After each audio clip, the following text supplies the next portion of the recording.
Well, hello. Welcome to a very special all today. I say special because we have a new member of the crew, Cheston, invited his second child into the world.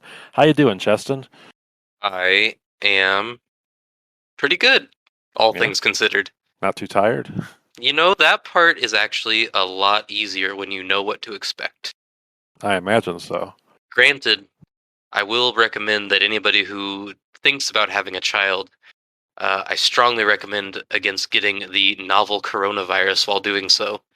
That does add some fun little elements to it. Yeah.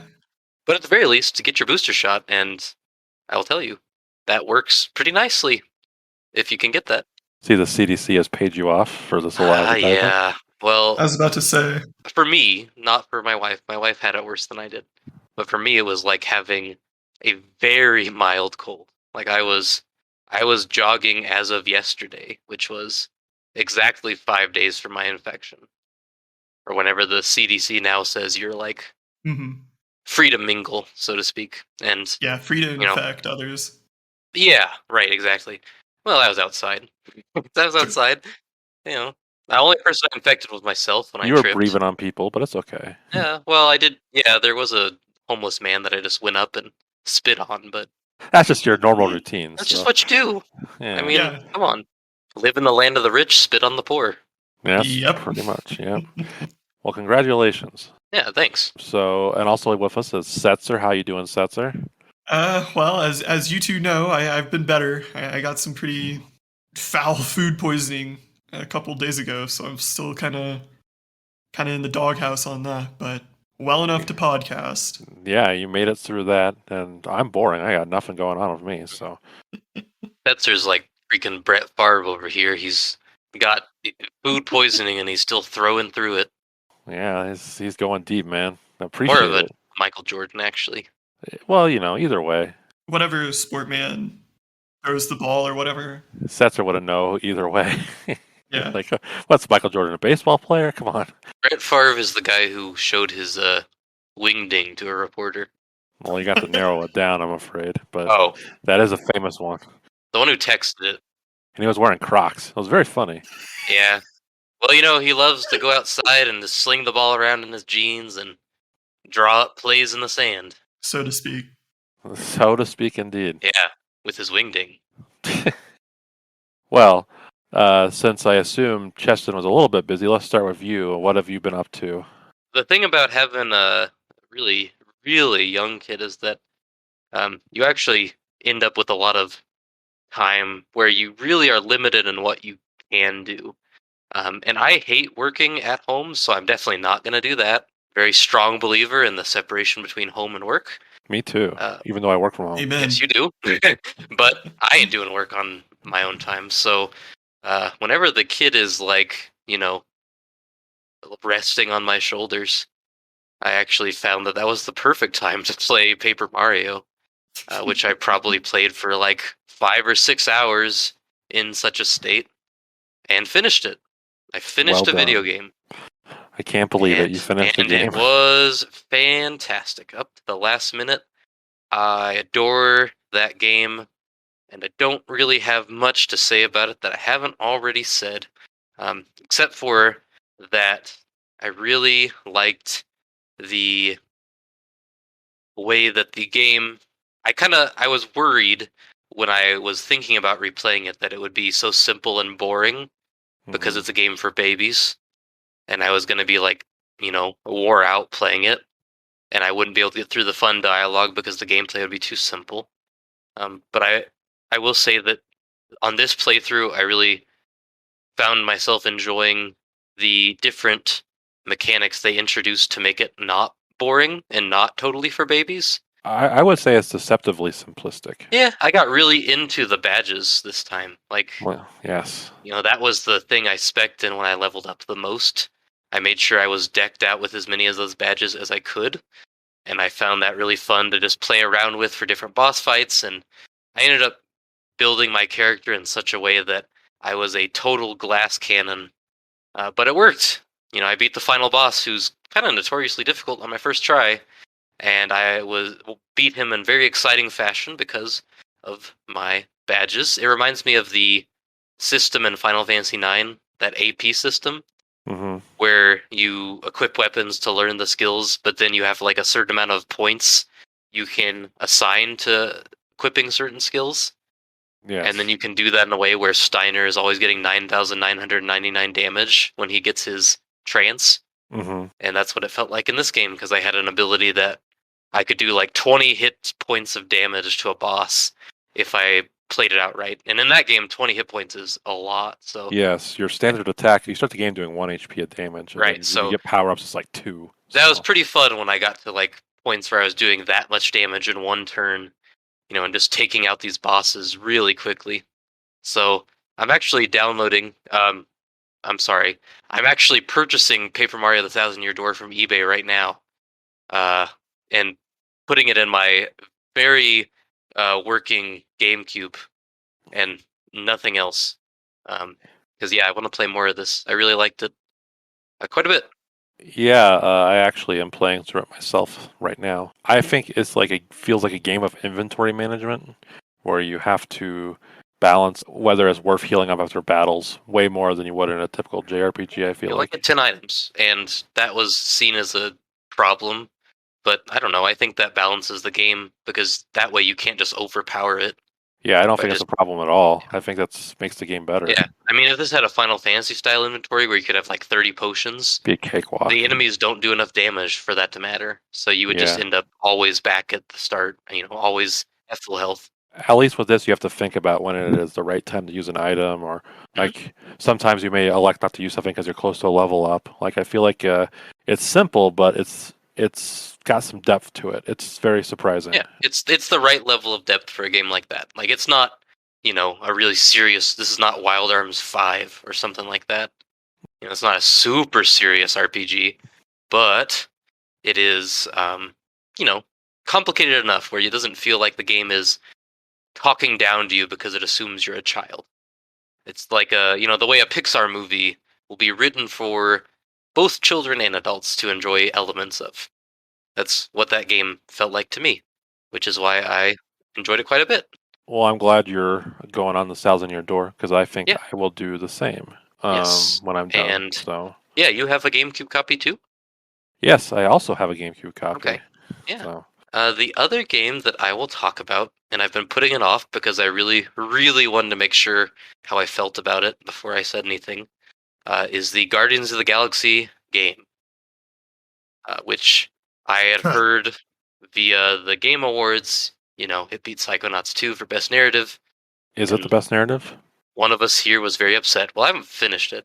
I really like this game, though. I cannot tell you how surprised I am by how delightful I find this game to be. I can't say a whole bunch about the narrative aspect because I would guess I'm only halfway through. I'm through what, in film terms would be the first act. Well, So, you can get a handle of like whether you think it can hang. yeah, I do think I think it's good. I think it reminds me what I like about it is my main beef with the MCU films is that because they are all connected, it's really hard for you to make a story that feels like it stands by itself. And so, for that reason, all the stories feel really cluttered. You're dealing with like 30 different characters and 30 different arcs taking place over 30 different movies. Whereas, like the old Spider Man movies, it was one hero and you told one hero's arc over the course of one movie. And this game is, it's a lot more like that. These are the Guardians of the Galaxy. You don't have Iron Man flying in, and you don't have, the Fantastic Four getting involved. This is a story about the Guardians of the Galaxy. It's a story about Star Lord and his kind of coming of age as a child on Earth, and then ultimately a space hero of sorts. So the story aspect I've found so far is, I mean, it's definitely engaging. Like I'm always excited to see what happens, and it's super well paced. Like the game is split into chapters, and every chapter is about an hour long. So it feels a little bit like a TV show in that every hour, a good TV show, every hour feels like you get a really solid chunk of story. So you never feel like you're just kind of puddling through a bunch of filler and wasting time. Like every session feels somewhat meaningful at the very least. which is nice. I don't find that, and especially like I'm thinking of like Batman, that Arkham Knight game. You remember that?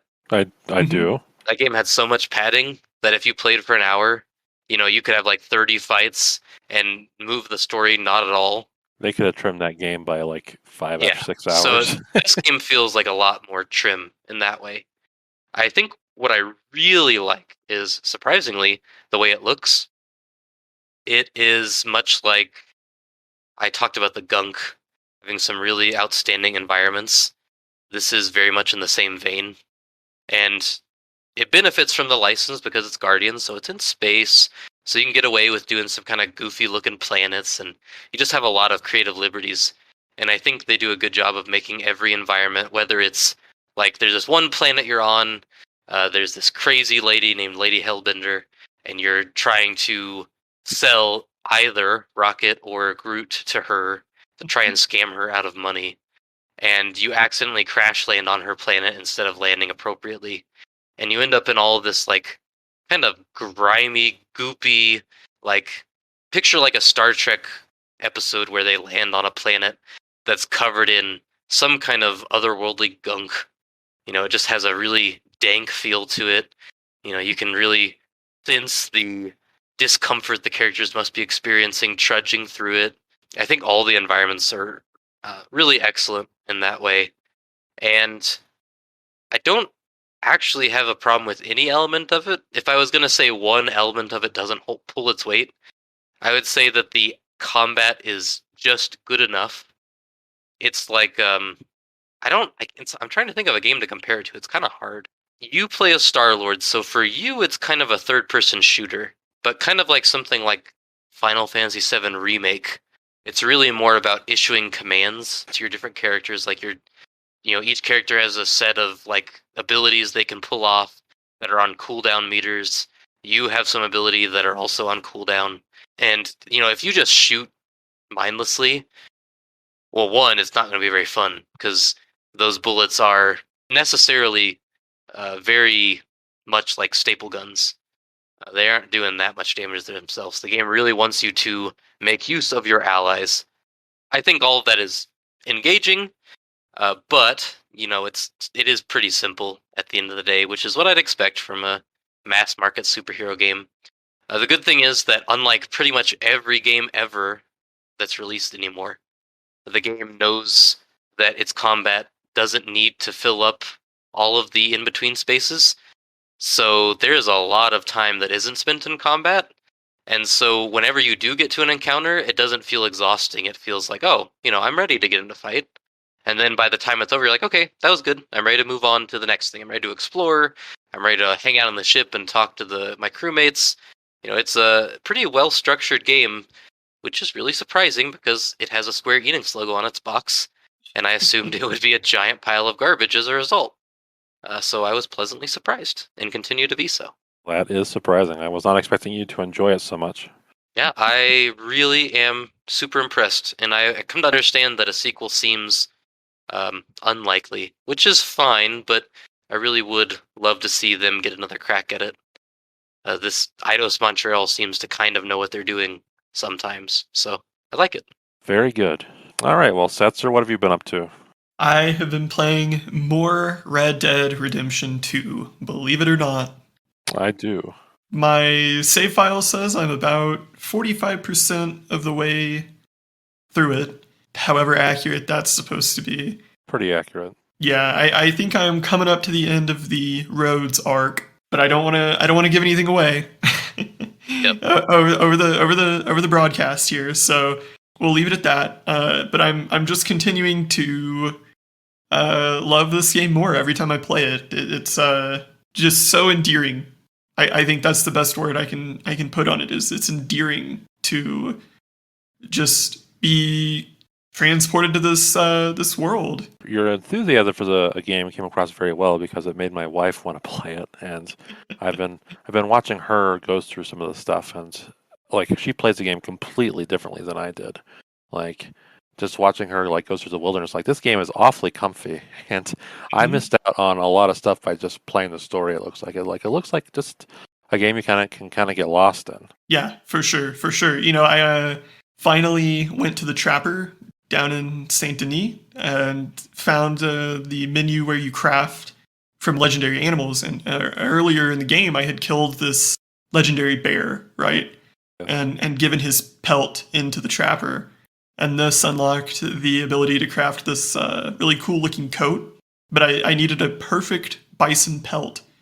So I spent about an hour just running around hunting bison and having a good old time with that. I loved every second of it. Yeah, my wife got the bear hat from that legendary bear. So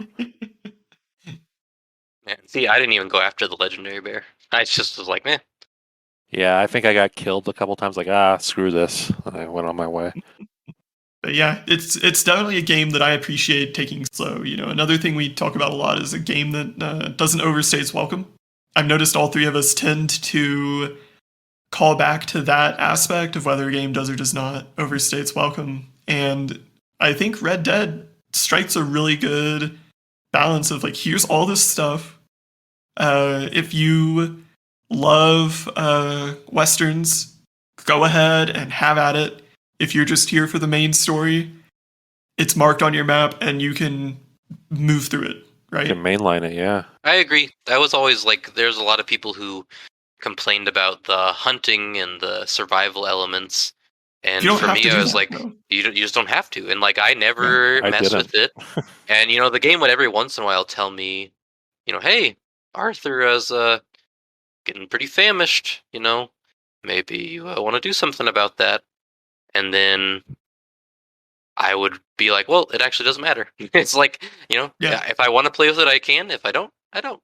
Yeah. I mean, I didn't mess with that at all. Like, I don't think I went out of my way to hunt ever. So it's just, you can make it the game what you want, which is kind of nice. Do you think you're going to stick around for the online at all? Are you going to like dip your toes in?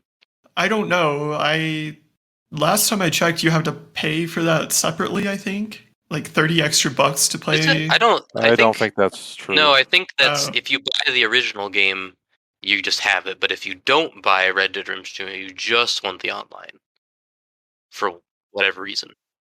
Yeah, I don't know. I'll probably try it out just to try it out, but I don't see a huge amount of appeal. I don't really understand how it's structured. I imagine it's probably like, oh, you just walk around and then, you know, some guy who's been cowboying it up for 4 years blows your head off and you start over or something. I don't know. That, or it's like Fallout 76 where you have to like accept PvP requests or something. I bet it's just like GTA Online where you just have your own world and there's other people in it too. I've never played GTA or GTA Online, so I don't have a point of reference. Without having played it myself, I know that I have heard that, you know, at launch it was more like that, but since then they have added a lot of things where you really can play, you know, different paths. Like you can be a prospector or a farmhand or whatever. Like it seems like they did lean into the role-playing stuff a lot, but it seems like the game is pretty much dead because I always see articles about like Rockstar not doing anything with the game. Well, I don't see the appeal of those kind of games anyway. No, we've talked about it. I don't think any of us really wants an endless game. Red Dead has a definitive end, and it's great. So I look at that game, and you know, I did see like on the Steam page, it's like, oh, you can play as the naturalist or the hunter, and it's like I don't really have an interest in farming tobacco for 80 hours or anything like that. I don't play farm simulator games or anything, so. We'll see. You know, I might give it a try just out of curiosity, but beyond that, take it or leave it. Well, then for me, if you were to ask most people what the best game on Xbox is, I assume they would probably say Halo CE. But the 1 out of 10 person out of those 9 others that say Halo, Xbox? The regular, they would probably say Ninja Gaiden Black, which is which has sort of gotten a reputation as being one of the best games of all time, I would say. Usually when you look at like top 100 lists, it's towards the top, except for the one we're looking at later. So that's what I played last week for the most part. I would say that generally speaking, it holds up pretty well. I would say that it's extremely difficult, more so than Dark Souls, to the point where I'm like, people should be saying like this is a Ninja Gaiden of X genre instead of the Dark Souls genre. I texted Setzer the other day and said I don't actually think Dark Souls is that hard. It just requires you to pay attention. And then Mhm. Setzer pointed out there's a couple moments that are hard. He's right. There are. Any fight that requires you to like balance multiple enemies, I think can be difficult just because your camera range is limited. There are some actual difficult moments, but I think Ninja Gaiden is like hard the whole way out. Like every boss is a multiple try encounter. It's a big burden actually, but I made it through it and I felt good about it. The only problem with the difficulty is that I feel like it can be slightly cheap at times. There's a segment where you like fight a bunch of bad guys, and then all of a sudden I'm like being bombarded with rockets at the distance, and you have to like, if you don't know that they're going to be there ahead of time, you're just going to get like pelted of rockets. You're supposed to like snipe them with your bow and arrow from a distance, and if you don't know they're coming, it's a big pain in the butt. So it's I don't appreciate the quote unquote artificial difficulty, and also like the camera's blows. Like it feels like an early 3D game in some ways because when you set, isn't it like a set camera? it's not. Like, no. So when you need to like I don't know, maneuver in a certain way, you have to tilt it, and instead of like tilting it like a normal game, it puts you in first person view while you turn it around, and it's so slow. So sometimes I need to get a better look at something, and I'm like, oh fuck, I gotta tilt the camera, and then for whatever reason I always do it backwards, so I have to do a full 360-degree turn. It's not ideal, which is unfortunate because like the camera like it gets in the way of like some pretty fun platforming. Like the platforming makes you feel like a ninja, like you're running around walls and you're jumping all over the place. It's pretty fun. Combining that with the combat, it's like a really unique feeling game. Like you can like jump off walls and slash at enemies, or you can like they give you a ton of different weapons. So there's all sorts of different approaches you can take. It's contemporary is with Devil May Cry 3. And I think it is every bit as good as that game, though I think more people played DMC 3 because it was that's been released on everything. But I very much enjoyed it. I think it's probably my favorite original Xbox game. It's either that or Panzer Dragoon Orta, which I Or would have to Fusion replay. Frenzy. Oh, yeah, of course. Or Sudeki. Or Sudeki. Oh, or Phantom Dust. Yes. Oh yeah, deep Yeah. cut there. Yeah, the game they were going to remake and decided, oh, no one cares about this. Let's not remake it. Release it for free. I have two memories of Ninja Gaiden. Yes. We'll see if you can relate. One, I remember when that was the most beautiful game of all time. Do you? Yes, and we believe it or not, it looks amazing still. Okay. I just kind of remember like watching Electronic Playground with Adam Sessler way back in the day on like Tech TV, pre G4, and like seeing one picture of that game and thinking that can't even be real. Like there's just no way a game could ever look like that. And it did. Yeah, and it's like playing it, I'm like, I cannot believe this was the same generation as the PS2. Like it looks so much better than PS2. And to be fair, it is like up-resed. I think it was like performance boosted on the Series X. So I think it is in 4K. Yeah, but those Xbox games, like when the Xbox was punching like at the highest caliber, it really set itself apart from the PlayStation. If you told me this was an early 360 game, I would believe it. Like it looks great for an Xbox game. So your memory's right. Other memory, you have bought like 8 different versions of this game. Yes, I have. And when you said that you hadn't beaten it on Twitter, I was so blown away because like, wait, didn't we have Ninja Gaiden Sigma? Didn't we have Ninja Gaiden Gamma? Didn't we have Ninja Gaiden the remake? Like, how many different times did you buy this game and never, ever finish it? The first one I bought was the original Ninja Gaiden. Yes, I Which knew was that. not black. No, it was not. And then I don't think I ever bought black. I rented it. And then I was like, well, I don't really see the difference here. And then One of the most famous and well-loved re-releases. Yep. He just skipped it. All right. I was on the wrong side of history. Yeah. And Ninja Gaiden Sigma I did buy, and I played like 3 levels of, which I also bought Ninja Gaiden Sigma 2 and literally never opened it. Yes, I remember seeing that on our shelf. Yep, and I still have yet to play it. I've owned it for over a decade. I bought it, I think, day one, never played it. So what can you do, huh? And if I'm going to play Ninja Gaiden 2, I'm going to play the actual Ninja Gaiden 2 and not Sigma 2, so it will remain unopened. Yeah, I have bought it a lot, and I think it's just my tolerance for trying again and again used to be very dim. Like I would just like get tired of fighting the same bosses over and over again. But as I've grown older and gotten more adapted to difficult games, I don't mind it so much. I look at it as a learning experience. I don't mind getting good, so to speak. The other thing I've been playing is Paper Mario, and we talked about that enough. So I do have a question about Paper Mario. yeah, what's up? Is that the one where they sing that song? It's Yoshi's Story. Jump up, sticker star. Oh, that's Mario. That's Sticker Mario Star. Odyssey. Oh my god. You better be careful mentioning that game around certain people. They might actually skin you. That's Mario Odyssey.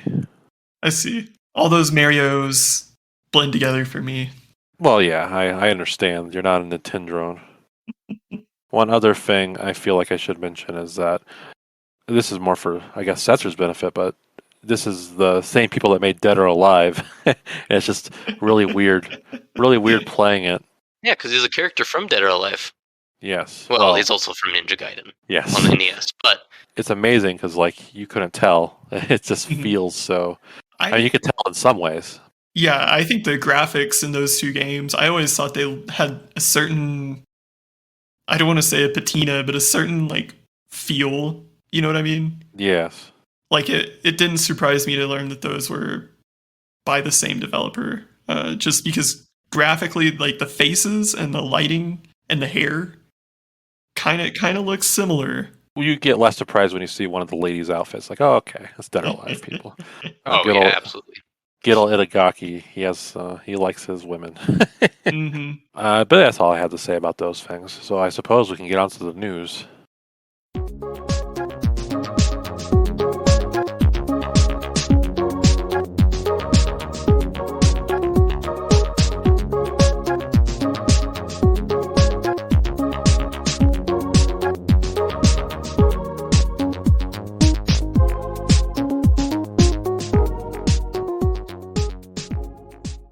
Well, appearing on the New York Times Sway podcast, Xbox boss Phil Spencer discussed the evolution of the video game industry and its relationship to the embryonic metaverse. Key takeaways include, quote, "Yeah, I definitely see the metaverse as an extension of what gaming has been doing." Quote, "We're not a free speech platform. We're a platform around interactive entertainment and video games, and we're not there to allow all kinds of social discourse to happen on our platform. That's not why we exist." And finally, quote, "Something I would love us to be able to do, this is a hard one as an industry, is when somebody gets banned on one of our networks, is there a way for us to ban them across other networks? Or at least as a player, for me to be able to bring my banned user list because I can always block people from my play." Thoughts on Phil's vision? Where do you think video games lie in relation to, quote unquote, the metaverse? I do not like this idea of being able to ban from one game and then ban from multiple others based on that. I think that is a questionable idea. It's one of those things that someone might be like, "Oh, that's a good idea. You get all those toxic people, and you can't, you're gonna clean up a lot of these platforms." But then, how does at some point it's like, "Oh, you get banned on this one place for specious reasons." Well, good luck. And then you're locked out of all video games you ever bought. Right. Like I'm thinking like toxicity can depend on the game even. Like I know like in something like League of Legends, some people consider it toxic if you don't play by the meta. So like if you're just like a new player like fucking around in that game and someone like reports you for not choosing the right character for you can't run mid or whatever the hell they call it, you get banned from everything. I don't think that's legit. So or you're playing a Blizzard game and you say Free Hong Kong and then you get banned from PlayStation or something. Yeah, it's just too easy to make that a terrible thing. I saw some people going, "Yeah, that's a great idea." I'm just like, yeah, again, it's real good. You look at it and go, "Well, this is a way to get people I disagree with out of my games." And then all of a sudden you play a game and the developers don't like you, and all of a sudden you can't play games that you do like. Well, yeah, like let's say like you make an enemy on social media, on Tumblr or Twitter or something, and they, for whatever reason, find you online, and they can, I don't know, get a group of people to mass report you or something, and then you're banned in that game, and then conversely, you're banned everywhere. Because a lot of times, they just look at mass reporting as like, this person's clearly violating the rules, let's get them out. So it seems like a troublesome thing. Certainly be used poorly. As for the metaverse, I actually truly, all these tech people talk about it all the time, and I certainly have heard people say it. I still really don't know what it is. So It's just, in a nutshell, it boils down to presenting the internet via VR. It's the VR internet, except the twist is, and they're not going to tell you this, we're going to get a lot of angry emails saying I am lying through my teeth when I say this, but the trick is only major megacorps will have the resources and infrastructure to support this. So the days of spinning up a obscure website and just having a small community will be gone. Well, it was slowly going away anyway. Yeah, I mean, it has been going away, but it's definitely still there. And I think that the idea that, like, the internet will exist at the leisure of Facebook solely, right? Or this section of the internet will exist under the corporate control of Facebook unilaterally. The degree to which social media has become integrated into not just the infrastructure of the internet, but the infrastructure of our lives is already out of control. And this is a way it's just a buzzword to justify an increasing magnitude of that level of corporate control, Well, the internet was a lot better when it was like a bunch of fragmented websites, wasn't it? A bunch of different communities. Agreed, yeah. These big social hubs have done us no favors. The whole concept of identity on the internet has been a disaster, in my opinion. But I've said it all the time. I liked it when not everybody I knew was online. Yeah, and not everything was interactive. Yeah.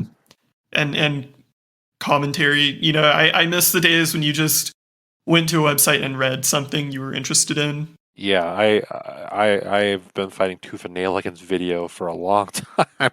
I'm like the last holdout. I'm like, I prefer when Let's Plays were popular. I preferred screenshot Let's Plays because I like the reading and I don't know, but I'm an old man. I just don't adjust to things. Also in Xbox land, 343 head of design Jerry Hook wrote on Twitter that the company will, quote, begin rolling out changes to how we package and price items in Halo Infinite, end quote, this week. More maps. Prediction? Perhaps a mere $10 to paint your Spartan white? I have no idea what to expect. Yeah, they're in kind of a position where it's difficult to think, how could you possibly come down from this in a way that is not also in and of itself ridiculous? Well, what is it now? Isn't it like $20 for, some of those really bespoke art Spartan armor paint jobs?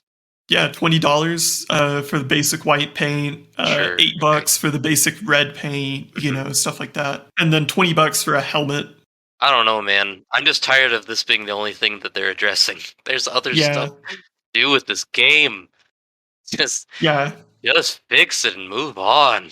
Yeah. Well, I think the thing about it is the monetization is the big design elephant in the room. Yeah. Stuff like Big Team Battle being broken, server desync, technical problems, those will inevitably be ironed out. It's not like they're ever just going to say, sorry, the Big Team Battle was unfixable and we're just cutting Big Team Battle. And they're never going to say, sorry, we're going to stick with 5 maps for the rest of eternity. Content will come, technical fixes will come, but design has to be... It's every game is like this, by the way, if you notice now. It's design has to be harped on for months on end before a change is made. And at the same time, I also want to point out, it's not like the guy who makes the maps is also the guy who sets the store prices. But the public conversation is never, from what I can tell, it's a very nauseating public conversation for what it's worth. But anytime I see it, it's not about the campaign being bad, which it is. Mm-hmm. And it's not about the maps not being diverse enough, which is true. It's always about this monetization and whether or not it's good or it's bad. And it's like the worst conversation. And it makes me so angry. I saw this graph going around from Reddit the other day that was a pie chart of Halo Infinite, and it was like how many players have bought the Battle Pass and purchased from the store. How many have bought just the Battle Pass? How many have bought just from the store? And how many have bought nothing? And one way to pass that, and it also came with a headline that said like, "Oh, this is not good news," because it showed that people are buying stuff in the store. Basically, people are paying for that, which you can see if you play the game. It's very evident. You see the people with the cat helmets, and you go, "Yep, they bought something from the store." Yep. But when it's being passed around, it's like, well, oh man, these people, they're mad that the game is succeeding, or they're mad this and that, or it's. I'm not mad that the game's succeeding. I just hate that their stupid scheme works, and that everybody's just giving them a pass, even though it's a first-person shooter where you can't even see your stupid armor that you paid $20 for, other than that gaudy opening intro that plays before every match, where your guy does that little tiger stance, like he's gonna jump on the nearest. Which is designed specifically to sell things, right? To get you wanting to buy. It's gross. Years ago, people would have all agreed that this was trashy, and now we're just like so used to being slapped around that we just seem to be willing to look like, yeah, whatever. I mean, they got it. They can't just give it for free. Thanks, WoW. That's who I blame for this. I remember I blame Todd. Always Todd. The horse armor. Well, that's true. And Valve with the hats. But I remember like when mounts were first added, like the store, and you could buy them, and I was like, who would buy a mount? That's so stupid. You're supposed to earn them. It's really like a memo of your conquering, and then people bought them, and so if you stop being able to earn cool things, now you just buy them. So at the very least, stop telling me that the developers have to make money. No shit, I know that. Yeah. I'm aware, but Yeah. I mean, listen, you've got people who are paying more than $60 for this stuff. So at that point, the developers are making bank. I ain't crying for them. Yeah, it's crazy. Yeah, I mean, I will say, I think that both in WoW, where your gameplay experience is so tied to your class, right? And that kind of cultivates your sense of like a class identity within the game. Like, you have people who are like, oh, I love being a druid, I love the nature aesthetic, stuff like that. And then in Halo, you have people who really latch on to like, oh, I love Halo 3 ODST, the game, so I want to dress my Spartan up in the ODST armor. Or I really love, Cat from Reach, so I really want that aviator helmet, or air assault, I believe. Send your angry comments to the email. But these games are designed to kind of cultivate that identity, and then they sell the mount that's like, oh, if you're a druid, here's the nature-themed mount, right? If you want to complete your druid identity and your druid aesthetic, buy the druid mount. Likewise, in Halo, if you want to connect with the specific kind of identity in the game, go ahead and buy it. And that's $20, and you get to look like the sapper. Or the vehicle guy, or whatever, right? The specialist that most interests you, the concept that most interests you. So I can see why people are manipulated into buying these things. I would certainly be taking advantage of them were they free, because I like the same stuff, right? The fact that they're set up as a value proposition for like $20, okay, that's like, 3 hours of work for a minimum wage worker? Almost half a day's work?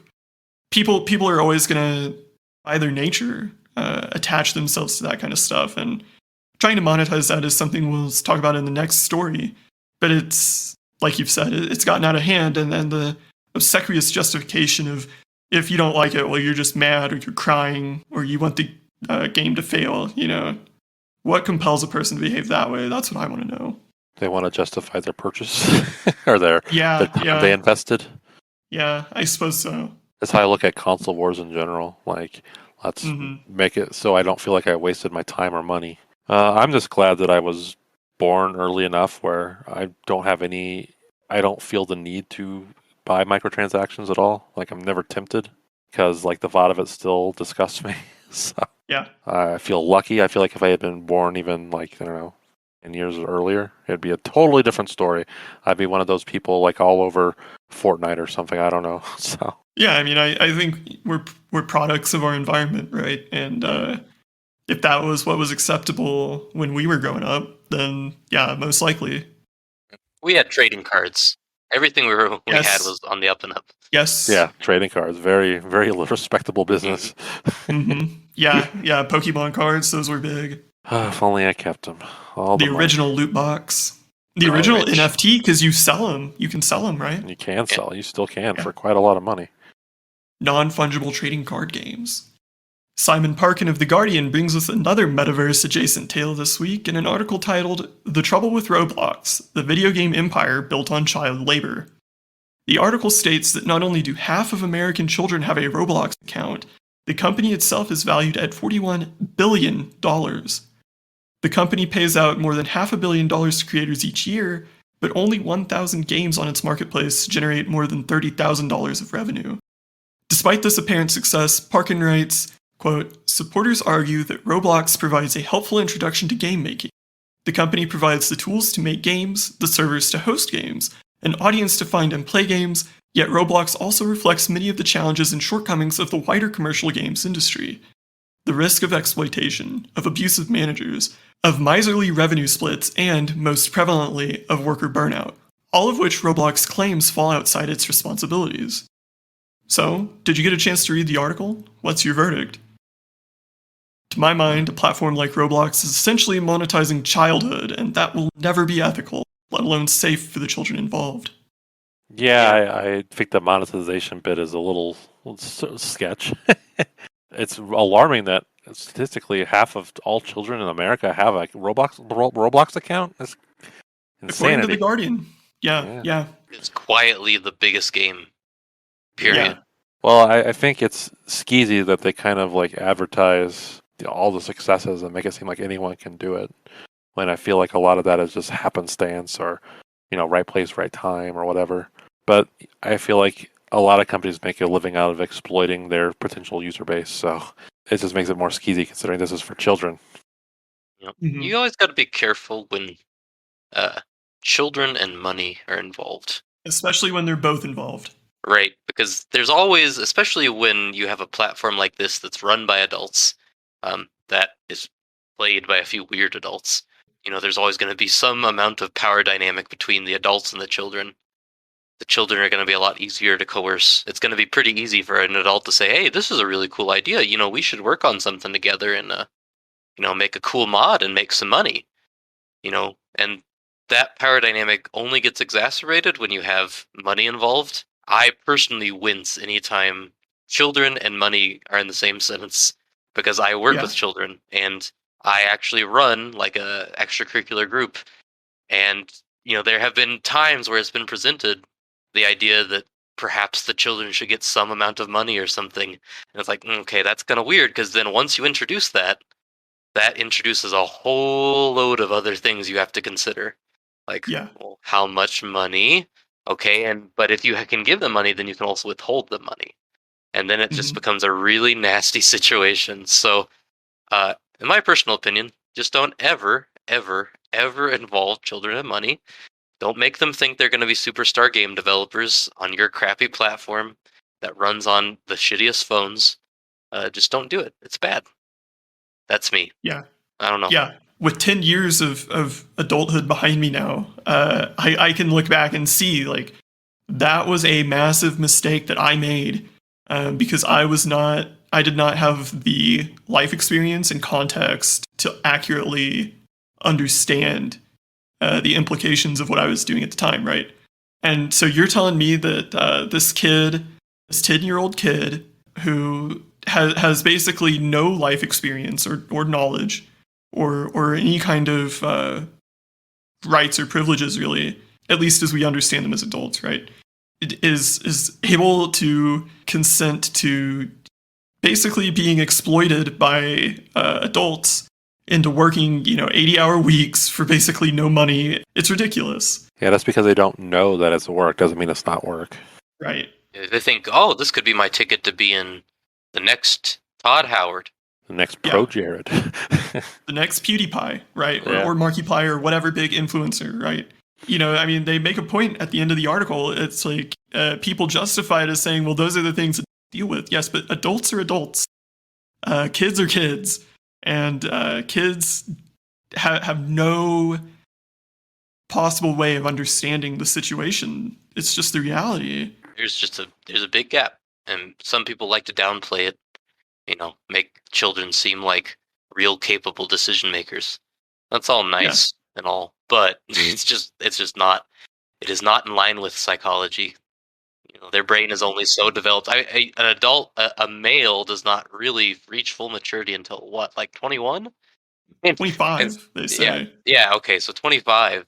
So Yeah. that means what? I'm 4 years mature, and these are people who are negative 15 years in terms of like maturity. So And I know how big of an idiot I was when I was 10. Yeah, I don't think kids are stupid, but they're certainly not wise by any sense. No. You need a certain degree of wisdom to understand the world around you and the motives of people interacting with you, right?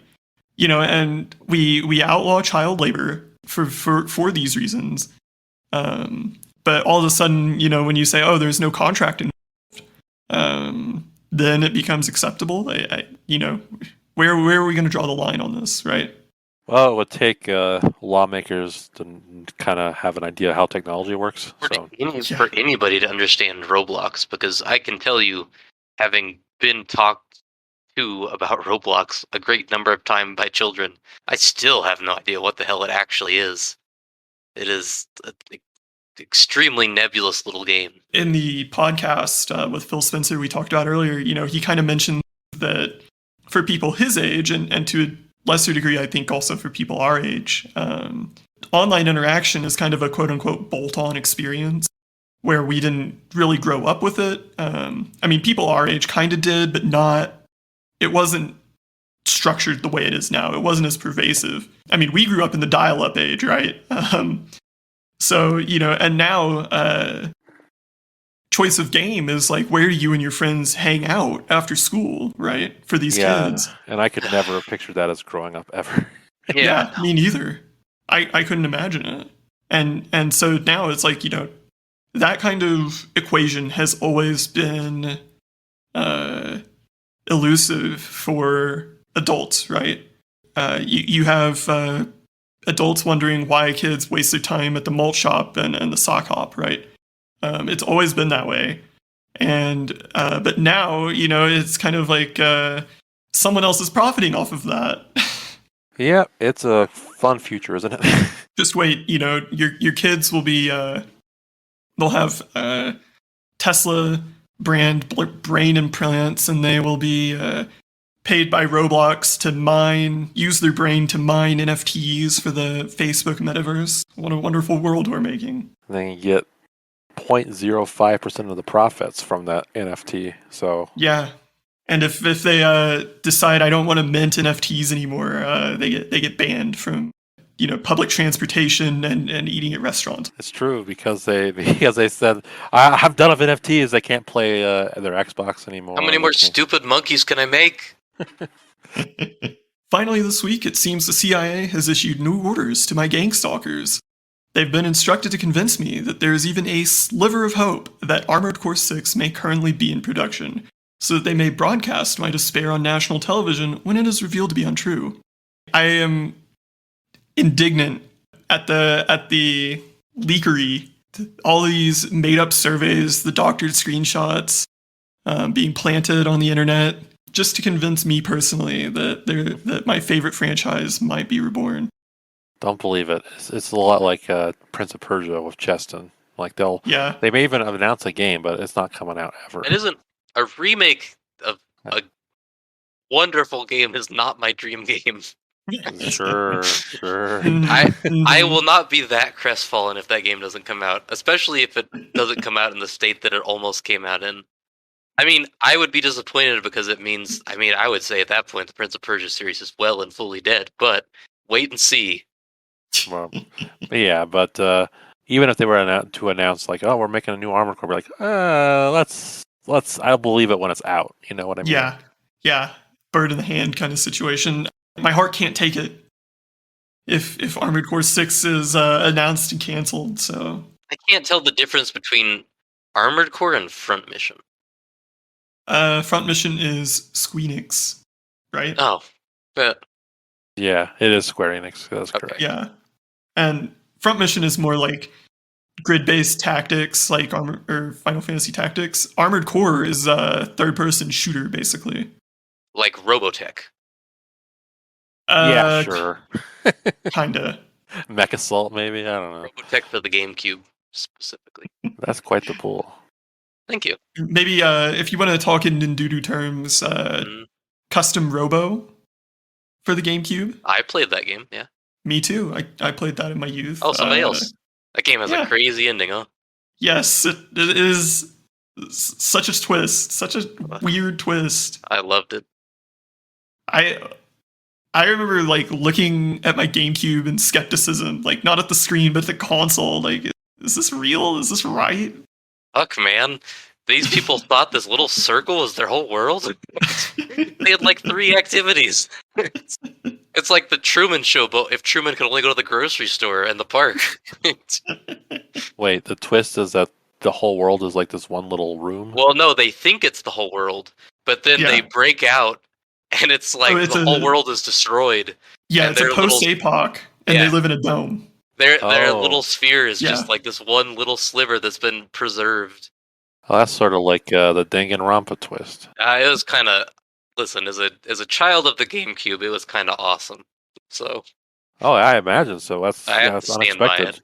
You know, you play that game and you're like, this is kind of weird that they use these custom robots at like guns. You know, I turn my safety on so when I kick your robot's ass, you won't die. And you're like, oh, this is kind of funny. And then when that happens, you're like, what the fuck? What? Yeah, it starts out as just another Japanese franchise where it's like everyone is really, really obsessed with this game. I hadn't even considered the idea that was the whole world. I just thought it was like because the GameCube could not handle more than that sphere. But no, it went places. I guarantee you that game does not hold up. I doubt it. Dollars to donuts that game is boring as shit. The gameplay might still be fun. I felt like the gameplay was always carried by the customization. Hence the name Custom Robo.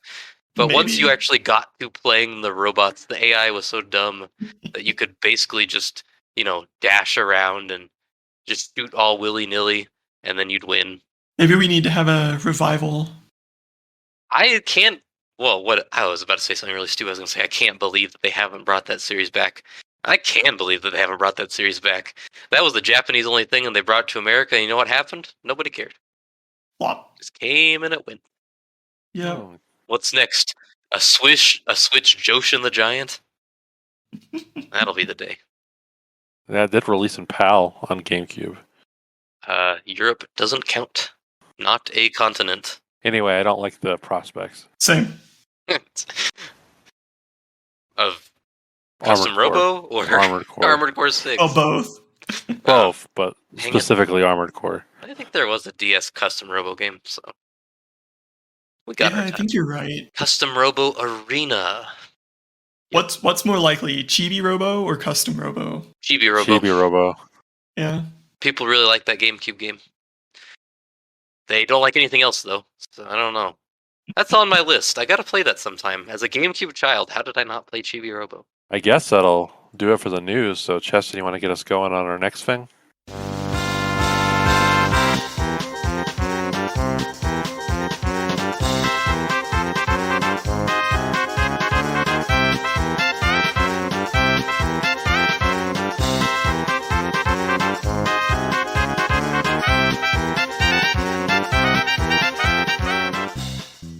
Yes, so last week we opened Pandora's box and we talked about IGN's Top 100.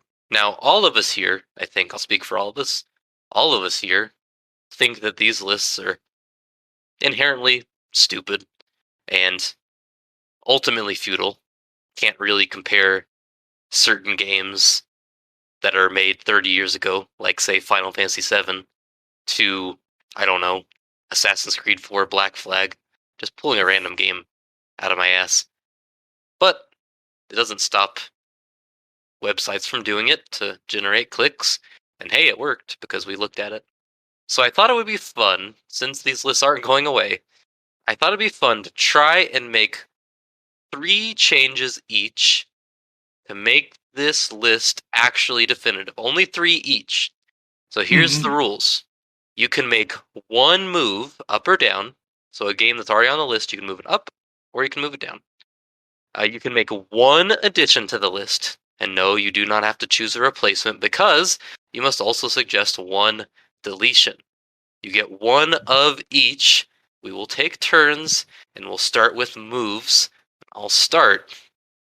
And you cannot take someone else's change. So if someone says what you're going to say, which seems improbable, you must do something else. There's a good chance. Okay, so I would say my first change would be to move Hades way down the list. As someone who quite likes Hades, I think its placement at 13, indicating that it is the 13th best game of all time, is really high for a game that has wonderful art, an amazing soundtrack, and really tight gameplay. But let's be real, not much else.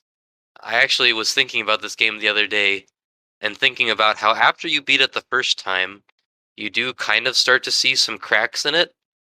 As a roguelike game, it is disproportionately repetitive, I would say. Because once you understand those first 2 areas, you kind of start sleepwalking through them. And that is probably within 2 to 3 hours of playing the game at all. So, and you can't skip those areas. And that is, to me, not damning, but I do think it would make it not necessarily a good fit for the 13th best game of all time. I think if it's going to be on this list, which I'm fine with, it should be somewhere in the 90s, to be honest. 80s or 90s at the highest. You know, really nice game, beautiful, all that. But I can't say that it's one of the best games ever made by any means. So that is my turn. Setzer, you next. This is a tough one. There are definitely a lot of games that I would put far, far lower on the list if I were making it. Yes, but you can only make 1. So I'm going to have to say, I'm going to bump Tetris up. Where is Tetris? 28. Really? Yeah. And I'm going to bump that up to 15, we'll say. Oddly specific. All right. Well, the reason I say that is because, well, maybe not 15. I'm going to bump that up to maybe the top 20, top 10, somewhere in there. I think Tetris is such a foundational game and such a pure game in so many ways and so timeless because of that. If you look at the top 10 on this list, or top 15-ish, you'll see it's really kind of dominated by a lot of newer games that, you know, when you play them in retrospect, they kind of have a lot of caveats because they aren't timeless. Stuff like The Witcher 3. I loved that game, but I wouldn't say it's a top 20 game by any stretch. Whereas Tetris is like the platonic ideal of a game. How can it not be in the top 25, let alone top 10? Yeah, it is strange. I feel like Tetris is one of those that almost always wins these sorts of lists, so it's surprising that it ranked so quote-unquote low. Even though I don't love Tetris that much, I would freely admit it is a very important and seminal game, so it deserves pretty high treatment, I would say. Well, for me, so I want to move the Resident Evil 2 remake to the mid-20s. Okay. You're not going to move Final Fantasy 7. Well, I didn't want to go too easy because I thought... true. Because we talked about FF7, that was the main focus last week, so I tried to stay away from that. Okay. So, Resident Evil 2 remake, I feel like is probably the best survival horror game ever made. One of them, like it's up there. It's my favorite, so yeah. I think it accomplishes what something like Silent Hill 2 tries to do with like the atmosphere, but it does it with having gameplay that's not shitty. So it's kind of like the best of both worlds. I don't know. It is certainly going for a different thing than yes, Silent Hill, but I mean, it is very good at what it goes for. I Yeah. still remember the night that Mr. X first appeared, which is a really amazing moment. He just like lifts this. You think you're just like gonna solve this puzzle, and then before you can move this object, he just lifts it in the air, and you just know that you are about to get messed up. And then you spend the next 3 hours hearing footsteps, like, in the game, and then you hear them in real life, and you're like, oh man. And Exactly. What they do with sound is impressive. yeah, I think that game is, when I look at the last generation, I think about Red Dead, and I think about MGS5, and I think about Hitman, and Remake 2 is right there for me, so I could see it being that high, for sure. I didn't mean to sound like I was pooping on Silent Hill. I meant to more say, like, I feel like they're... And you gotta be careful. Those Silent Hill people will get you. I know. I feel like they're comparable is what I'm saying. Like, Yes. Silent Hill 2 is a masterclass in horror storytelling, and I think Resident Evil 2 is pretty darn close to that, and I feel like Silent Hill 2 is pretty... well recognized as one of the best games ever, and so I'm saying, like, I think Resident Evil 2 deserves that same kind of recognition. That is more of the point I was trying to make. Okay, next we will do additions. So, the game that I would add to this list, and I had to control F a few times to verify that it really didn't make the list, because it, honest to goodness, blows my mind, is Prince of Persia: The Sands of Time. Of course. I do not know how this game is not on this list, and here's why. It's not just because I love the game. It's because this is one of the most impactful games of its era, an era that was disproportionately impactful on the whole industry. If you like, I don't know, Assassin's Creed 4? No, I was going to say, if you like something like, say, the Batman Arkham games, or Shadow of Mordor, or any of those games with that, what is called the quote-unquote Arkham combat, well, guess where that got its start? It was in Prince of Persia: The Sands of Time. That is the game that pioneered that free flow combat that every single developer has copied. And parkour, the focus on movement in games, which has, of course, been co-opted by Assassin's Creed, which was originally a Prince of Persia game anyways. But, you see that in lots of games. Like, look at something like Titanfall 2. Titanfall 2, a big part of that game is movement. It had, wall running and sliding all around. And a lot of that using movement as a way of, expressing your character and just, in making controlling a game more fun. A lot of that stems from Sands of Time. Before Sands of Time, a lot of those character action games had really pretty stiff character movement. You could move in all the directions and you could swing a sword or whatever, but you weren't doing flips and cartwheels and, doing acrobatic tricks on monkey bar type things or wall running and, all these things. Like those things that we now like think as commonplace in modern games started with Sands of Time.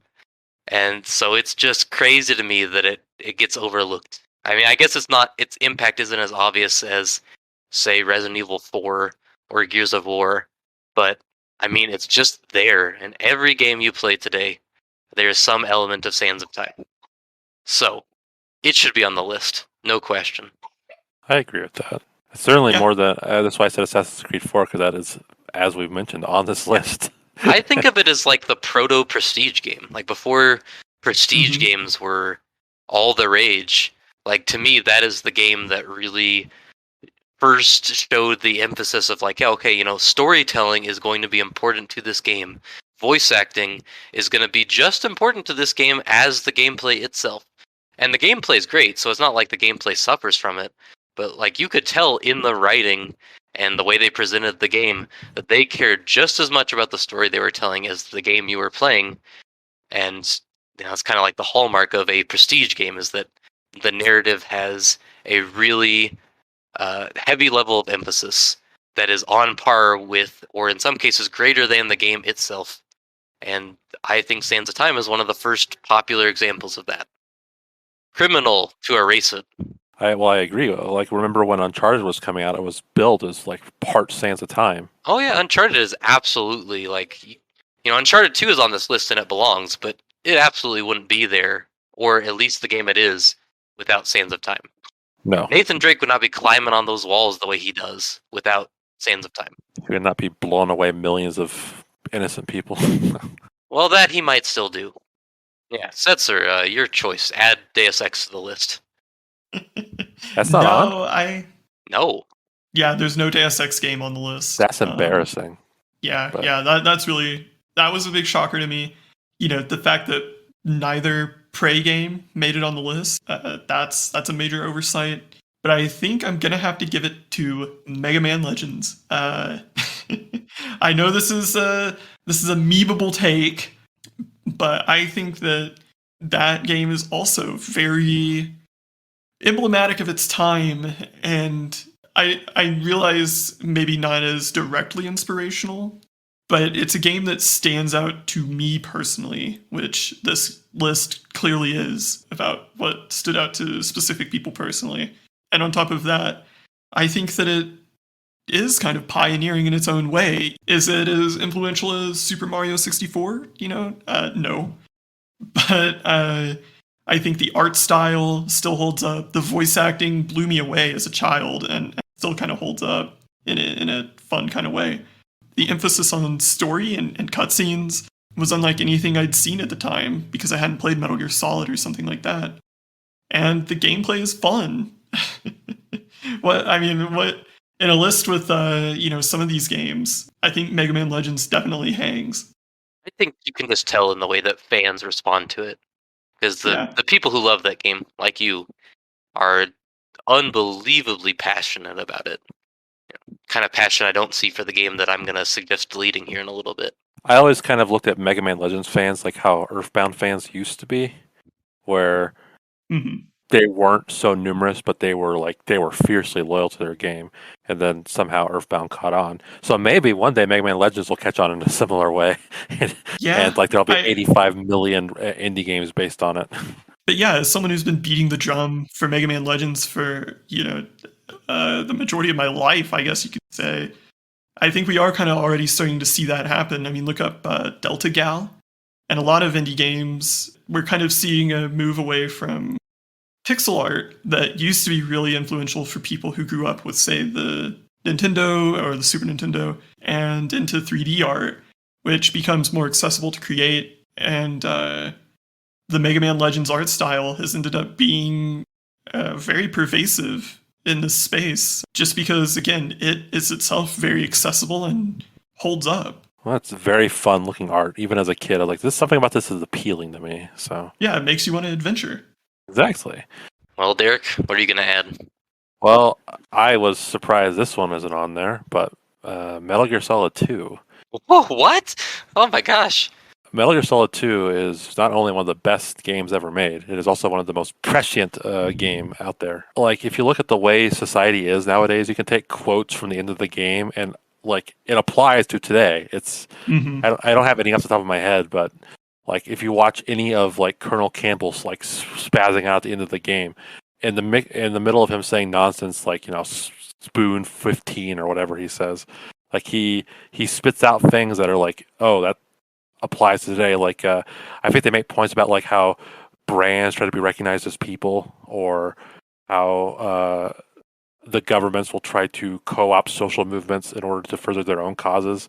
Like, stuff that wasn't necessarily on our radar, but resonates today. It's pretty crazy. And not just touching on the story, like, the gameplay is amazing. Like, every AAA game that tries to, like, get every fine detail, they're copying Metal Gear Solid 2. That was, like, the big one that, like I remember selling points of, like, you can break glass, and you make, like, you leave footprints behind when you stand out in the rain, and if you're in the rain too long. Yes, the ice cube, exactly. Or if you're in the rain too long, like, your snake will get a cold and you might sneeze and, like, give you away to the guards. That sort of stuff started there, and AAA kind of latched onto it. At the time, the graphics for that game were so unbelievable that people went insane. Like, if you look at E3 reactions for Metal Gear Solid 2, they were over the top. I think the only thing that can compare to it would be the first Twilight Princess reactions, when they saw, like, Link riding the horse with his sword or whatever. Metal Gear Solid 2 is not only, like, should be on this list, it should be in the top 10. and the fact it's not is weird. Yeah, they included Metal Gear Solid 1 and 3, but not 2. Yes, and I love 3, and I also love 1, but I think 2 is the objective best of those, if you had to pin me down for it. I do remember that demo disc that came with Zone of the Enders, and playing that and thinking like, oh my gosh, like they as a kid playing Final Fantasy VII, you'd see the cutscenes and go, I just wish the whole game looked like this. And then you play Metal Gear Solid 2 and said, oh my god, the whole game looks like this. People bought a game to play the demo. Yeah. That's crazy. Yeah. Some of them even pretended to really like the game they bought for the demo. Right here. All right, well, I can't believe that's not on the list. So anyways, let's delete one to close us out here. You know, I took the hammer to Hades, which is a game I like, and I'm going to take the hammer to another game I like that just shouldn't be on the list. And I would delete Rise of the Tomb Raider. I like this game. I liked the Tomb Raider series on last-gen consoles. But if you were to ask me to, like, give it a lineup, pick the most average game you could possibly pick, I mean, it probably would be something like Rise of the Tomb Raider, a game with a functional story, gameplay that is very derivative of Uncharted, and other elements that are derivative of pretty much every other AAA game in the industry. There's just really nothing special about Rise of the Tomb Raider, other than at the time, I remember it looked real nice. But honest to goodness, the fact that it makes this list blows me away because I can't believe a group of people actually remembered that there was a Rise of the Tomb Raider game that came out 5 years ago. I never even hear people talk about those Tomb Raider games. It just kind of baffles me that it would be on this list because it is just so fine. It's just like Prince of Persia isn't on this list. What? How is Rise of the Tomb Raider on this list? I played that game to completion. I couldn't tell you like 2 things that happened. No, I don't hold those Tomb Raider remakes in high regard. No, they're good. They're that's fine. it. They're just good. They're not amazing. They're 7 out of 10s. You know what I mean? They're absolutely 7 out of 10s at best, and that's fine. I like them. Nothing wrong with that. I wouldn't even put this on here above like the actual Tomb Raider games. It's like at least those have something going Like for Angel of Darkness. Yes, like Angel of Darkness, like Underworld. Yeah. Rise of the Lycans. Anniversary Edition. Recoded. Recoded. Yes. Birth by Sleep. Oh, wait a minute. Where was the Kingdom Hearts on here? I got to go back. Can I preemptively delete Kingdom Hearts? But yeah, I have nothing else to say because Tomb Raider is not a game that inspires much thought. So, Setzer, what would you delete? I'm gonna remove Control. Oh yeah, I was actually that was my other choice. Yeah, and not because I hate this game or anything. If you recall, I said it was simply not to my taste. You know, having played it, I really just don't think it hangs. Especially how high up they put it.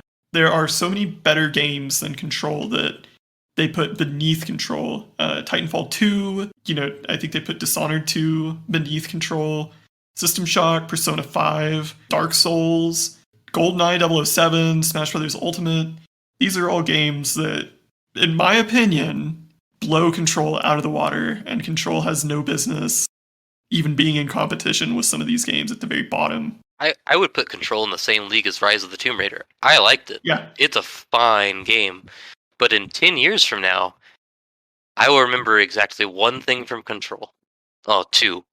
1, flinging things around while flying through the air. 2, the ashtray maze. Everything else is just a big old blur. And that's, to me, that doesn't define a once-in-a-lifetime game that should be on a top 100 list. That's crazy. I'm just saying, like, Crysis isn't on this list. I feel like it's the same kind of game as Crysis, where it's just pretty graphics. Yeah. If you're going to put a Remedy game, at least put Alan Wake.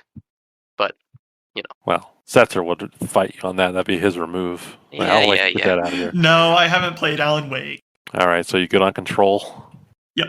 So I had 2 choices that I'm not going to go for the big gun this time because I also had GTA 5 listed. But that's, yeah.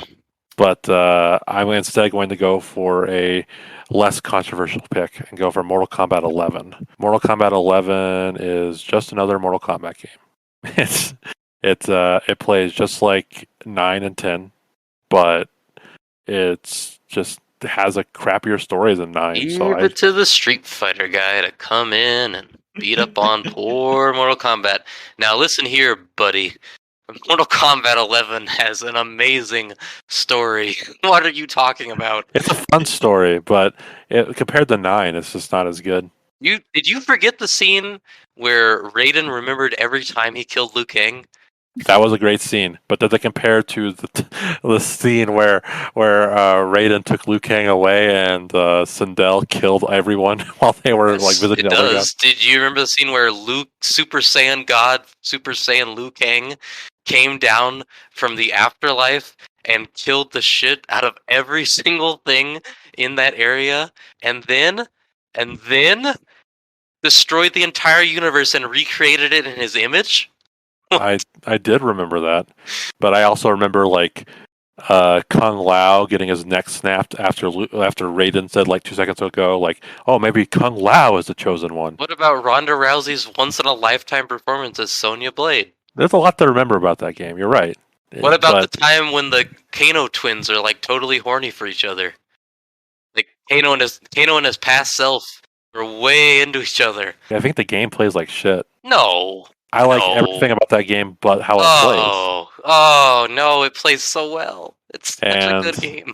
I don't necessarily love the roster. Like, I mean, it's better than Mortal Kombat X. Oh, it's so much better than Mortal Kombat To me, X. it's just like a pretty okay fighting game. It's not anything special. I mean, that's the Mortal Kombat motif. What number did they have Mortal Kombat 11 at, anyways? Well, is that 80s? Okay, I mean, if it's gonna be... Okay, so is that the only Mortal Kombat on the list? I think so. Okay, well, as an old person, I would put 2. But... Yeah. Because 11, to me, like, this new series is fun, but it doesn't have the same cultural impact. It's not in the zeitgeist the way that Mortal Kombat 2 or even 3 was. But I'll be darned if I don't like it a whole lot more. I will give you credit for 9. I still remember to this day getting to the end of 9 and seeing Raiden it's just like totally kill Liu Kang, who he spent the whole game calling the Chosen One, and just sitting there for minutes thinking, what just happened? Like, the whole game was like a reboot of Mortal Kombat because they decided that the canon was too overwrought and they had killed everybody and there's nobody left. So they rebooted it, and then they killed everybody again in the first game back. That was fun. Wow, 9 was incredible, but man, 11 was so good too. Well, didn't Jax kill his daughter, or did I dream that? You dreamed that. It did not happen. But doesn't he fight with? Isn't there something with him and his daughter? They disagree with each other on. He basically wants to reset the universe so she doesn't have to be in the military. And she takes issue with that. So. And the last boss of that game, can't you use a dinosaur as a part of like a special move? Yes, but that involves fighting crappy combat. Like the god of creation. Yes. Mm-hmm. Yes, but I don't know, man. That seems like it belongs on the list. No, it just plays too shittily. Is that a word? Yes. Setzer, is that a word? It is now. Thank you. All right. Fine. Whatever. What, you want to put Street Fighter 6 on there?